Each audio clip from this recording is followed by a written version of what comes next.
Good morning. You'll all join me. Good morning. You'll all join me in this invocation on this amazing Easter morning. As we step into this day, into this center, and this experience, we take a moment to bless the less than 10 people practicing social distancing who are here to bring this service to life.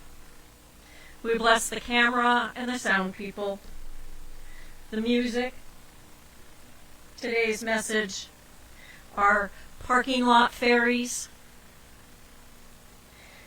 We send forward blessings to all those who are tuned in live and the multitudes of folks that will tune in later. We bless the children as we miss their energy and their voices.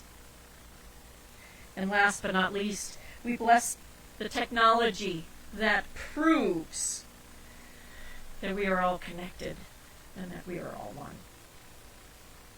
We are blessed. Please help me anchor this by saying, and so it is. Hi, everybody! I saw a bunch of people get on just before I came up here, so welcome, welcome, welcome. So today for our candle lighting ceremony,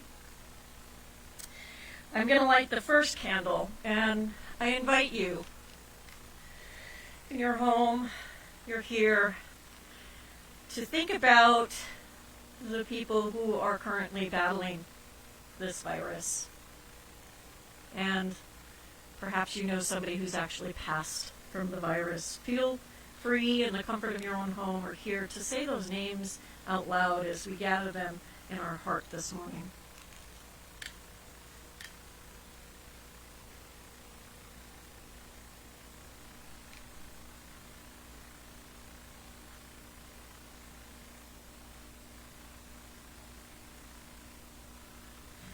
And the second candle is being lit today for hope, for faith, and for love.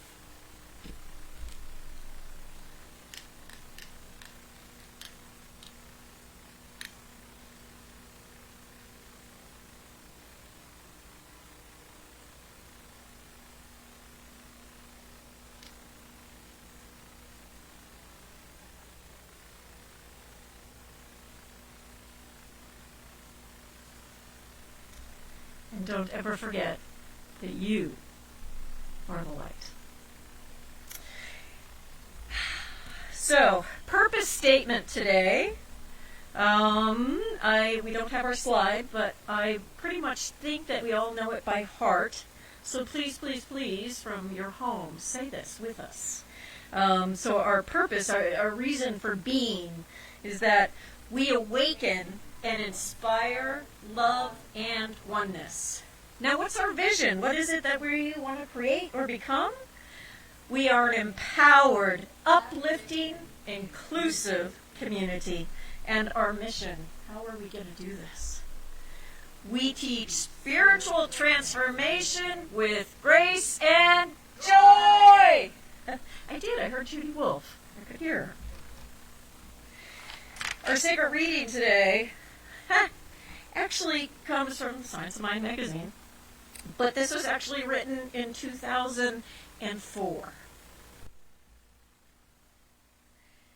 To Jewish people everywhere who are celebrating Passover, the great holy day of liberation, may we all join you at your Seder table this night and spiritually participate in the ceremony of sharing the story of the exodus of the Hebrews from bondage into freedom. Let us all celebrate our spiritual delivery from the oppression of ignorance and limitation. Today, let us stop and acknowledge the enormous courage and commitment that we have demonstrated in our quest to live in God. By telling our story of the journey to enlightenment, we have the opportunity to give thanks and bless ourselves and each other for being so willing to go to God for God. To transcend circumstances in the name of God's vision for our lives. To die daily to old beliefs and patterns that appear to limit us. To be adamantly committed to our daily spiritual practices of meditation and prayer. And to practice forgiveness at every opportunity. Led by inspiration and vision, and sometimes pain, we are emerging into the souls of freedom and love that we have come here to be. This is indeed a holiday to celebrate. Glory be. And now back to some amazing music. Jessica?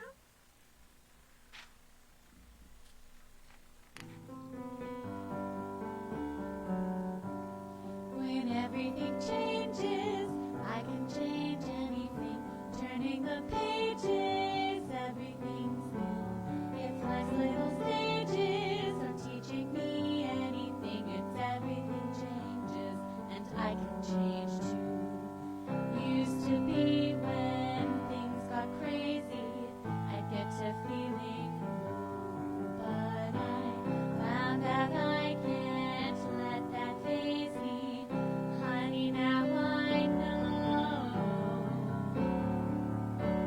When everything changes, I can change anything. Turning the pages, everything's new. If life's little stages are teaching me anything, it's everything changes, and I can change too.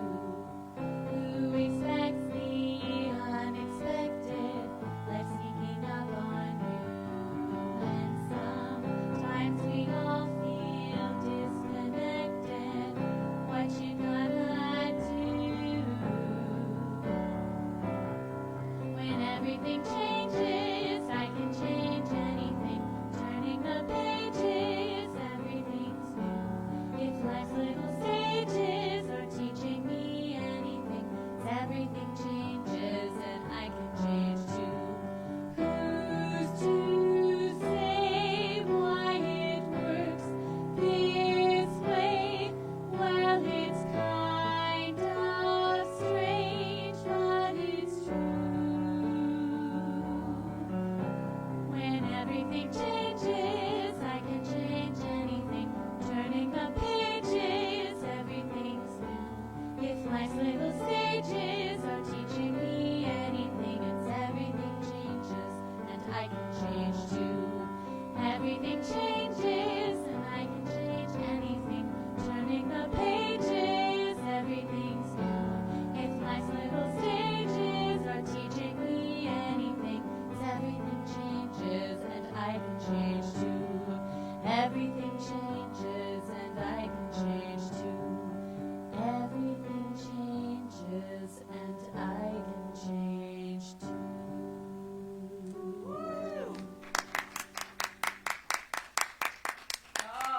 It's so amazing to have Jessica and Aaron here this morning. Thank you so much. Now, did everybody notice that I actually have a bandana that has a dog paw on it? Just know that's probably of no surprise to anyone. Happy Easter and welcome again to the Alaska Center for Spiritual Living's current version of what we're doing. But it doesn't matter what version we're in or what how you're receiving this. The bottom line is that we are here to pray and support each other and to love each other up. And so even in this time when you may feel distant, please, please know that we are as close to you as one click on the computer. And so become familiar with our website. If you need prayer, send in a prayer request. Please, please, please, because that stuff goes out pretty quickly from the moment that we receive it to all of the practitioners. Feel free to call into the office and leave a message. Or, we have those amazing directories that have been made year after year. Reach out to each other. Let's support each other in this time that maybe looks like connecting is a bit more challenging. It really isn't. We're just as close as a click So please, please, please send in those prayer requests. Now, so for announcements, oh my gosh, how much fun is it to do announcements in an empty room? So, the first thing I'm asking, if you guys have suggestions of things that you want to see on our Facebook Live presentation, please, again, go to our website and hit the button that says contact. Send us in your ideas. We are completely open. We're sponges as to this new way of delivering our message. So please help us out. What is it that you want to hear, see? What is it that works for you? Please, please, please let us know.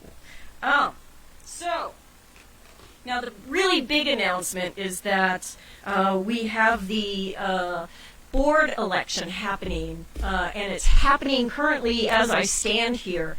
You all should have gotten a piece of mail from us this week, and inside of it was a ballot for the two people who are running for the core council, which is Dana Danford and Karen Sherman Velez. I think I said that right. I just call her Karen. Hey, Karen, I know you're on. It's just so like, hey, Kim Perez, we have the wrong address. Send us your right address. But hey, Pat sent her thing back in, and Lynn, and Molly, and Laurel, and oh my gosh, Susan Barnes, Sue Grant, Michelle Jones, Herb Hancock, and Norma. You guys are on it. Thank you for sending these back. But there's a second part to this. In order for the election to be verified, you actually have to be on the phone with us to go through roll call. And that is going to happen next Sunday. We're going to conclude the live presentation here, and then we're going to go on to a Zoom call. So this is really important. If you are not getting our email blast, the way to get the information about the Zoom call is to hit that contact button on our website and send us your email address, because we have to send out the phone number and the meeting number to get into the Zoom.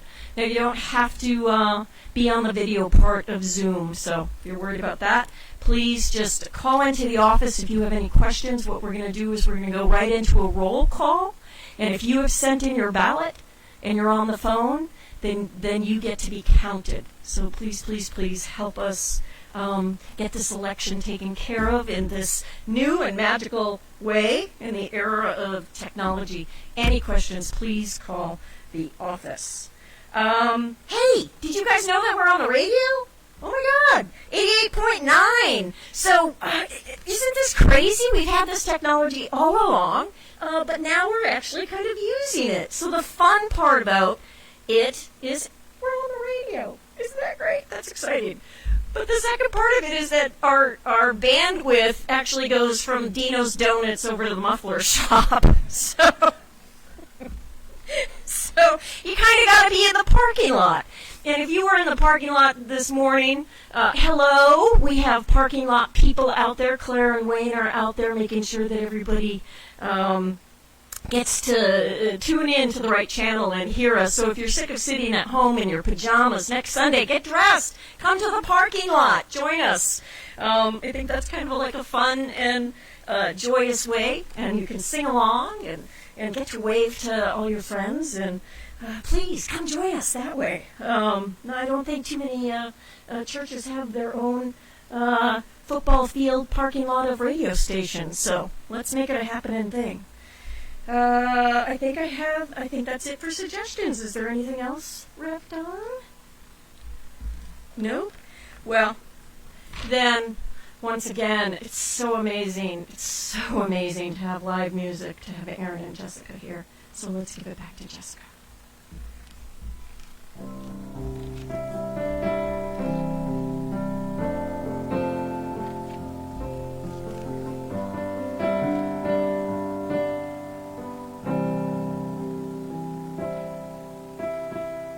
Connected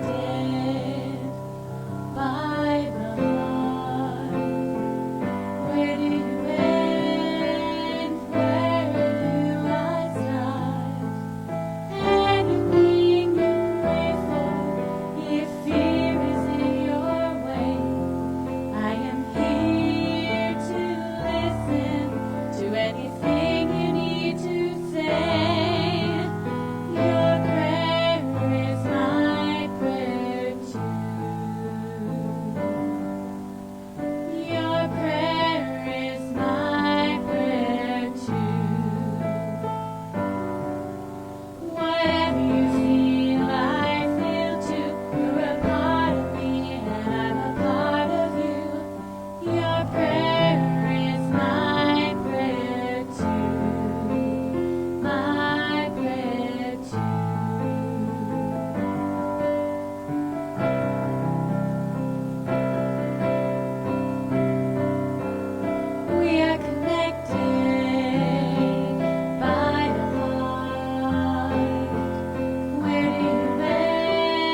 Thank you so much, Aaron and Jessica. We are all so grateful for your talents, the keyboard, for your beautiful voice, but there's more to it than that. There is a consciousness, there is the dedication it takes to do the work, to train the voice, to learn to play, and I just want to honor that, and I want to thank you so much. It makes a difference in the world. I appreciate it. Well, good morning, everyone. Welcome to the Alaska Center for Spiritual Living. It is great to know that we have been invited into your homes. It's an honor to be invited into your homes, whether through Facebook Live or invited into your car if you're out in the parking lot. So thank you very much. There's a lot of thanks that need to go out this morning.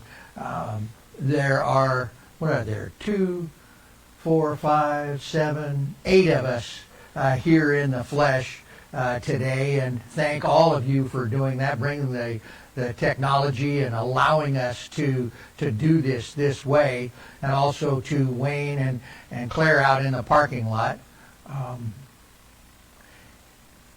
There was a phrase used frequently the last month or so, and it was talking about essential people. And that's just been under my saddle like a burr, I guess. And yes, there are some people who are absolutely, it's important that we have them. Our grocery people, the gas station people, all of the people that service and the things that we have to continue to keep a life as we know it today. But make no mistake, we are all essential people. Every single one of us. So thanks to the crew that's here today for our production, but thanks to everyone at home as well. I don't even know where this came from. It was a preface to one of the places I look for sermon ideas and things. It's CNN's Good Happenings website, and this was just the preface to it. Here's a message to all of the essential workers, and that means everyone. To the delivery drivers, the mail carriers, the utility workers, the elder care specialists, the police officers, truckers, farmers, security guards, warehouse workers, first responders, veterinarians, mechanics, grocery store employees, bus drivers, gas station attendants, and people who drive the bulldozer at the dump. Thank you for all you do. We literally couldn't go on without you, and we hope that you are safe and appreciated. Since hugs are off limits, please know that we are digitally embracing you from afar. Speaking of embrace, it's Easter weekend.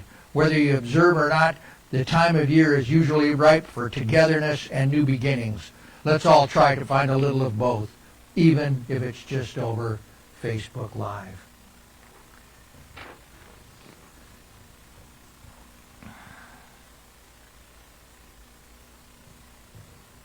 There are places in the United States today where the pastors have encouraged everyone to come out with the understanding that God is greater than this disease. God is greater than the virus. And the parishioners are being told to not fear, that God is going to protect them, and to go ahead and gather. And that's certainly their prerogative. As citizens of the United States of America, they may be violating some of the recommendations and things, but that's certainly their right and what they have. And in our philosophy, what we believe, we absolutely believe that this virus is a condition. This is an effect. The spiritual truth behind this virus is that we are indeed greater than that. But we also follow the teachings of Muhammad, peace be unto his messenger, and tie our camel and trust in Allah.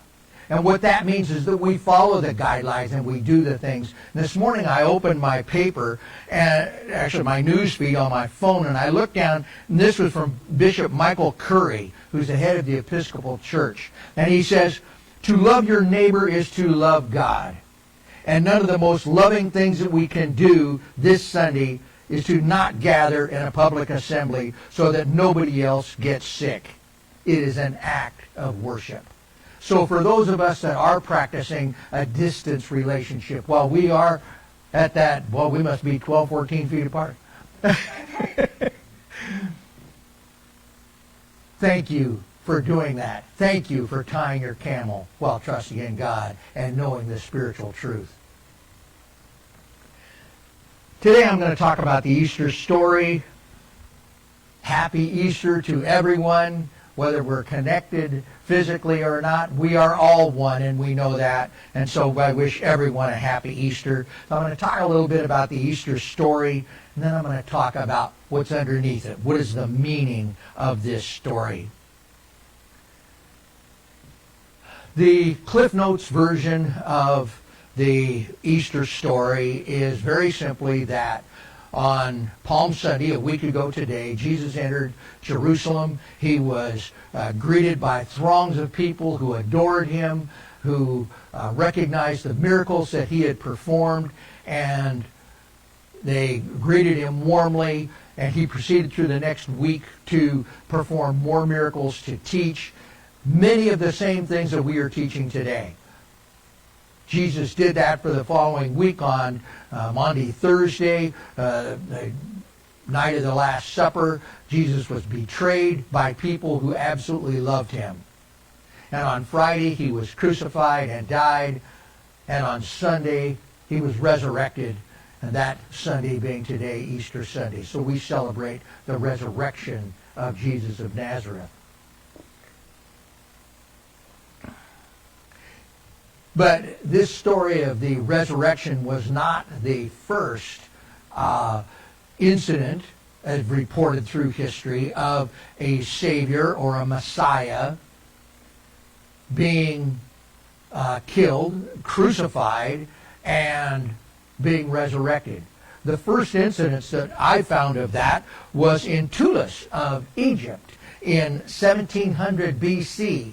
Tullus was a teacher, he was a prophet, he was crucified. He spent 3 days in the tomb, and on the third day he was resurrected and came back to life and ascended to heaven. We have the same story with Krishna of India in 1200 BC, crucified, resurrected. Same thing in Indra of Tibet in 725 BC. And finally, with Mitra, also known as Mitra of Persia in 600 BC. This one was perhaps the closest thing that we have to the story of the life of Jesus. Mitra was born of a virgin mother on December 25th. He was lived about 30 years and taught throughout that amount of time. And then he was crucified on a cross. He died, and on the third day he ascended and was resurrected and ascended to heaven. You've heard me say more than once that in the Mideast, very often these stories, the verbal or oral tradition of all of the stories that are the basis of the Hebrew Scriptures as well as the Christian Bible, were all the Christian gospel were always passed down father to son. In some cases it was fairly short, 1 or 2 generations, but in some cases it was 40 or more generations passed down before they were written down. And in those they changed. But one of the prefaces that was said before the storyteller told the story was that we don't know if it happened exactly this way or not, but that doesn't matter. What matters is the story. And so today what we want to look at and see, what is the underlying tone of the Easter story? What is beneath the story of the crucifixion and resurrection of Jesus? Deepak Chopra once wrote this, actually it was in an interview with Time magazine. He stated, "The symbolic language of the crucifixion is the death of the old paradigm. Resurrection is a leap into a whole new way of thinking." If we put that in science of mind terms, this means we have the opportunity to change our thinking and change our life. That we can change the effects that we have in this world by changing how we think about it and what we do. It's a death to the old way of thinking. The old ways of, I'm too old, or I'm too fat, I'm too short, I don't have enough education. I'll never beat this addiction. On and on and on, the things that we have told ourselves. It's time to crucify these thoughts and to the beliefs that no longer serve us. And once we have done that, we can go into a dormancy or a transition phase. William Bridges wrote in his book Transitions, Making Sense of Life. He wrote, transition always starts with an ending. To become something else, you have to stop being what you are now. To start doing things in a new way, you have to end the way that you're doing them now. And to develop a new attitude or outlook, you have to let go of the old. So before we can make that change, before we can change your thinking, change your life, we have to let go of the old way of thinking. We have to let go of this concept that I'm too old, or I'm too short, that I don't have enough education. All of the things that we tell ourselves that we're not good enough, we have to let that go. We have to let it be and no longer pay attention to it. Bridges called this the neutral zone. It's like in football when the defensive line gets too close, they encroach on the neutral zone. But the neutral zone is important for us to have it. We can't go straight from the crucifixion to the resurrection. We need to spend that Saturday in between. We need to process it. We need to allow it to go. It's a mistake to jump directly from letting go of some ideas before we embrace new ones. We need to sit with it. In grief counseling, it's one of the most profound things. It's one of the biggest mistakes that we see people make is they want to feel better. So I don't want to experience this pain, the loss any longer. I want to feel better. And so they try to do something to make that happen. And it comes out in all kinds of sideways ways, whether it's, they call it retail therapy, from shopping. It can be addictions to all kinds of things, alcohol, drugs, anything to keep from feeling that pain of being in the moment, anything to avoid the neutral zone. And I submit that it's important for us to be in the neutral zone. And there comes a time when we'll know that it's time to leave the neutral zone.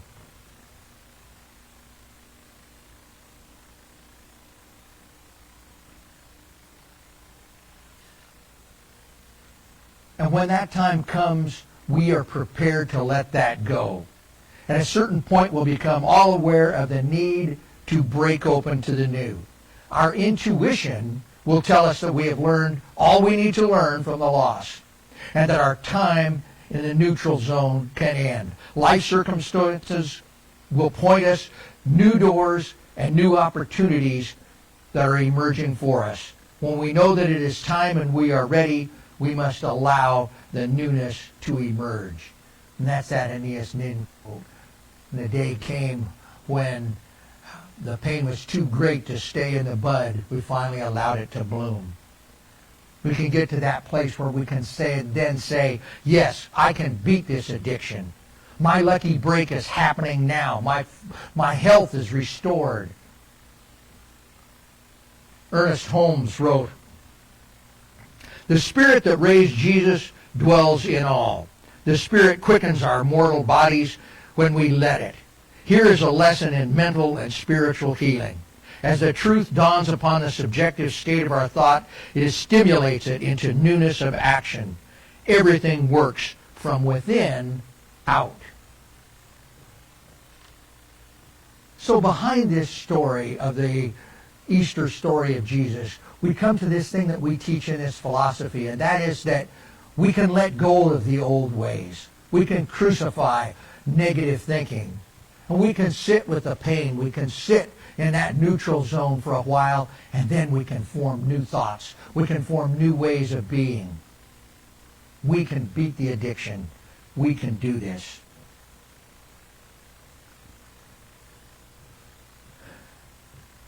There's a boy by the name of Jeremy. Jeremy was born with a twisted body, was born with a slow mind.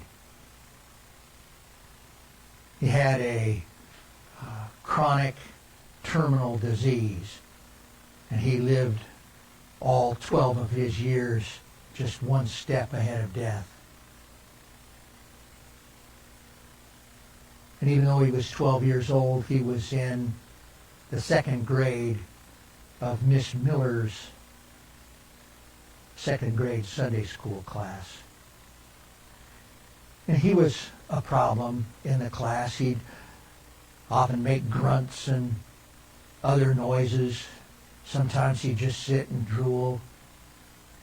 But there were times then when Jeremy would look up and there would be a spark of understanding, of awareness within Jeremy. And he could make some very profound statements. It was almost like somebody had shined a very bright light into that very dark mind that was Jeremy's. He loved going to his Sunday school class. It was spring. It was this time of year. The days were getting longer. Snow was beginning to leave. And Miss Miller was teaching the very kinds of things that we teach in our center. Time of new beginnings, a time for a restart. It's a time we can do things differently. Let go of the old. We've been through this dormancy period, and now it's time to return to life. And so she told the Easter story. She told the story of Jesus and his betrayal and his crucifixion and his resurrection. And she also talked about how the seasons were returning and the grass was going to get green and things were changing as the seasons changed. And there was a rebirth. There was a return to life. And so as part of her work for the next week, it was going to be Easter the next week, so she saved up her pantyhose eggs. Years ago they used to have eggs, and pantyhose came in eggs. I don't even know if they do that anymore, but she saved up for those. She had 12 kids in her class, and so she came in with a dozen of those eggs, and she gave one to each student with the instructions that during the following week they were to find some sign of new life. They were to find an indication of the return to life of the spring. And as she looked across the class as she was giving the instructions, the kids were all very intent. But Jeremy was really locked on her. His eyes never left her. And his face was expressionless. And she didn't know if he was really understanding or not. So she thought, I'll make sure I call his parents this week and explain what the exercise is. And life took over, as it often does, and she got busy and she forgot about it. And it wasn't until Sunday morning that she realized, oh no, I never called Jeremy's parents and let them know what the exercise was. And the kids came in and they deposited their eggs in the basket, and they had their regular Easter Sunday school, and it was great. Everybody was happy. And then it was time toward the end of service to share and to open the eggs. And so she began to open the eggs, and she opened one, and there was a little plastic butterfly in it. And little girl said, "That's mine, teacher, because I saw a butterfly, and I found this little butterfly to put in to remind me." And teacher said, "Oh, Mary, that's beautiful, that's perfect, because that's, the change from the furry caterpillar in the chrysalis, and then emerges this beautiful butterfly, and we're all like that." And then another little boy had a bud from a tree, a leaf that was just budding out, and he said, "This is the return to life of the leaves on the trees." And she said, "Oh, that's great." Another little boy had a rock, and it had moss on it, and the moss is starting to grow. And she chuckled and said, "Yes, Bobby, that is another sign of the life." She picked up the next egg, and she thought, "Oh no." And she opened it, and she knew that this must be Jeremy's. It was empty. And so not to embarrass him, she shut the egg and she set it aside. But Jeremy stood up and says, teacher, why aren't you going to talk about my egg? And she said, well, Jeremy, your egg is empty. He said, yeah, that's the idea. That's like Jesus. And his tomb was empty. When they went to go to see Jesus, his tomb was empty. And Miss Miller didn't know quite what to say. And she said, but Jeremy, do you even know what that means? Do you know what it was all about? And he said, well, yes. Jesus was killed and he was put in that tomb. But then he was resurrected to show us that we can overcome anything.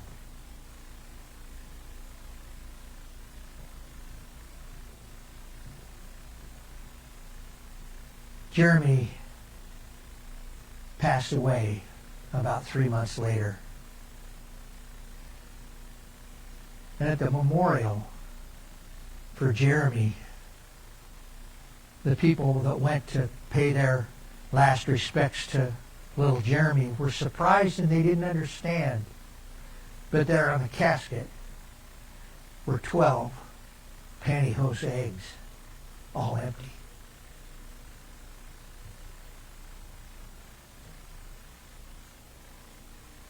What's in your tomb? Are you ready to overcome anything?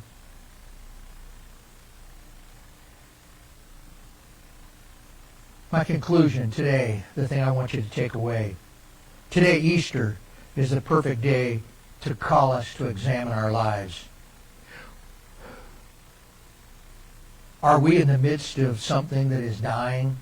Are we living in the void, feeling uncomfortable, not knowing what is coming next? Where our lives are being broken open to newness, to the birth of the emergence of some new expression in our lives?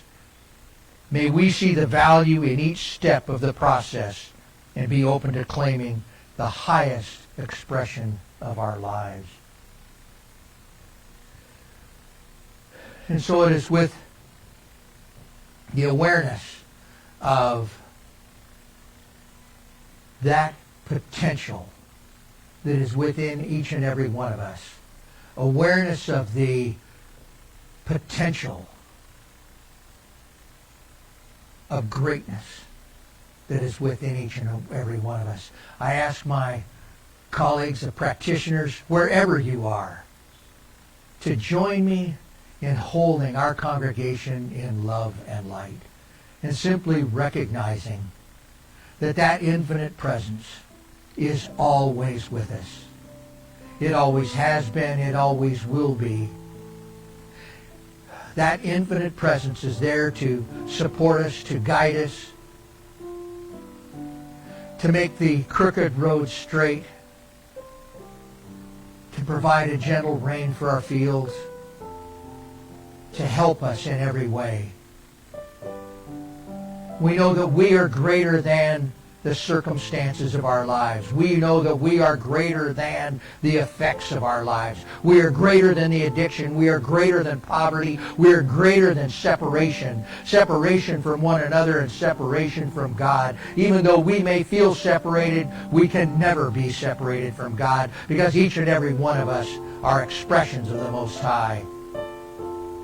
That infinite presence absolutely loves us just as we love one another, just as we love our children, just as we love the life itself. And so we just give thanks. We give thanks for our awareness that what we are going through at this time is a condition, and we take the steps to protect ourselves. We allow that divine current to help us, and we can move through this. So we just give thanks for our awareness of the power and the presence of God. We give thanks for all of the tools that we have. And now we can move forward with the confidence of knowing that all is well. So we just give thanks, we let it go, we let it be, and so it is.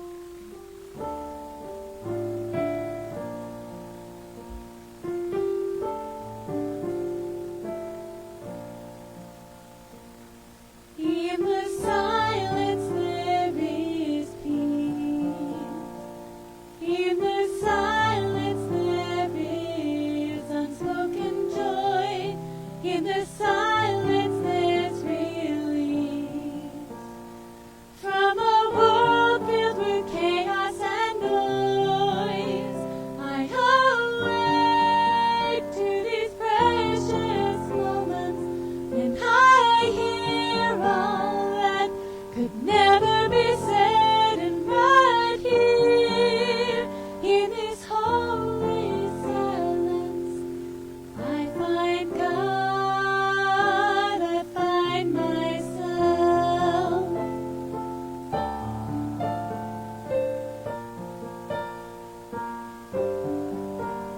In the silence there is peace. In the silence there is unspoken joy. In the silence there's release from a world filled with chaos and noise. I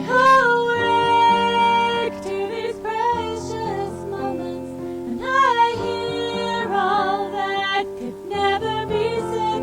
And right here in this holy silence I find God, I find God, I find God, I find myself.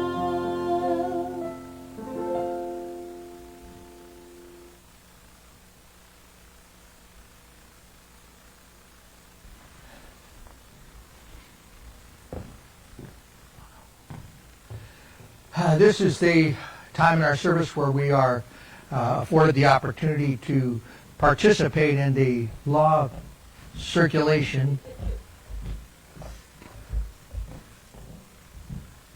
Some things you can't plan for. You never know. I don't know.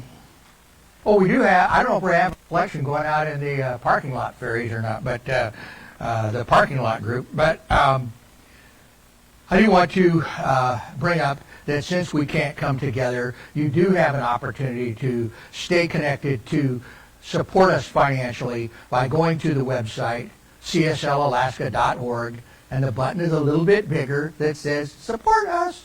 And you can go to that and have a secure way to contribute by a credit card. If that isn't your bag and you want to go with checks, that's perfectly cool too. You can just mail them to the center. Their address is right on the website, and you can do that as well.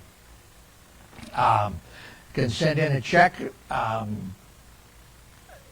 We've had several checks coming in now. The first week we only had one. The second week we had two. And I think last week we had four. So exponentially, I don't know if we're going to get 8 this week. I hope. I usually put the thank you letters up on the bulletin board that we get from our community tie, to where we give back to the greater Anchorage community. But nobody can be here to see it. I got a really sweet letter from the Alzheimer's Association, Alzheimer's Resource of Alaska Association, thanking us for our donation.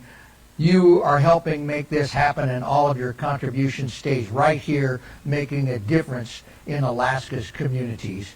And I just wanted to pass that along, but I also wanted to comment. This just came in yesterday, actually day before yesterday, and what a beautiful statement. It's a beautiful handwritten card. And I'll just read the first paragraph. Dear Reverend Fleming, the Alaska Center for Spiritual Living's gift could not have come at a better time. You and your group lifted our spirits during the darkest part of the year in a very bleak season. And she goes on to thank us. What we do makes a difference in the world. And I just want to thank all of you for your financial support of our center and who we are and what we do. So with that, we can go to our affirmation. Well, I hope everybody knows it. You can take your offering and put it on your heart and repeat after me. Divine love through me blesses and multiplies all that I have, all that I give, and all that I receive. Thank you, God.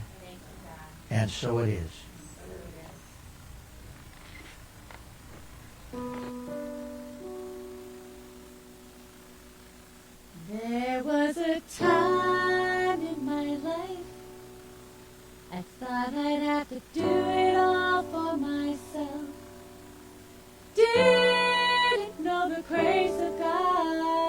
sufficient. Didn't know the love of God was at hand.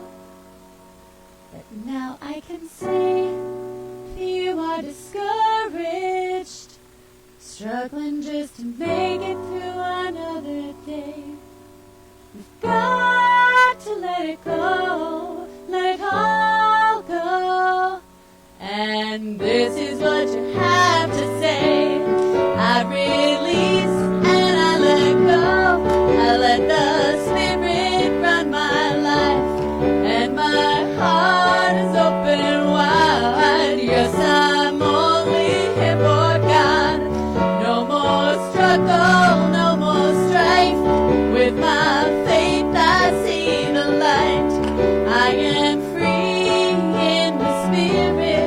Yes, I'm only here for God. I release and I let go. I let the Spirit run my life, and my heart is open wide. Yes, I'm only here for God. No more struggle, no more strife. With my faith I see the light. I am free in the Spirit. Yes, I'm only here for God. I am free in the Spirit. Yes, I'm only here for God. I am free in the Spirit. Yes, I'm only here for God. Awesome. Your dad is online watching. He said, hi, Dad. So hi, Ed, and Linda, and Kaleem, and Stevie are out there. All the Judys are out there. Cindy, Tiffany, Claire, Dawn Macon. Hi, Dawn Macon. Oh my gosh, Joan, Lisa, Linda.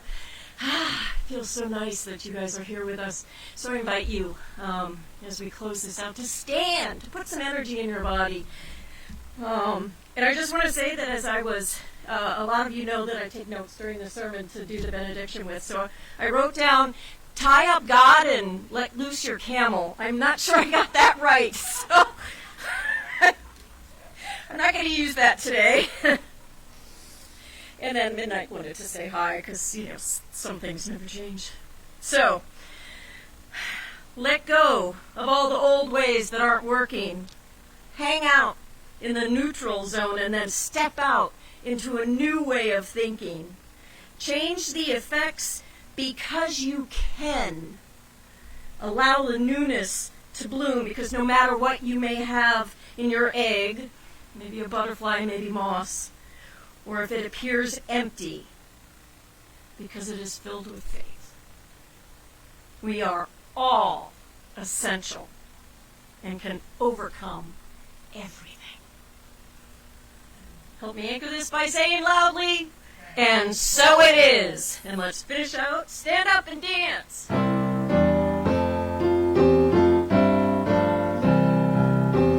I shine, feet dance,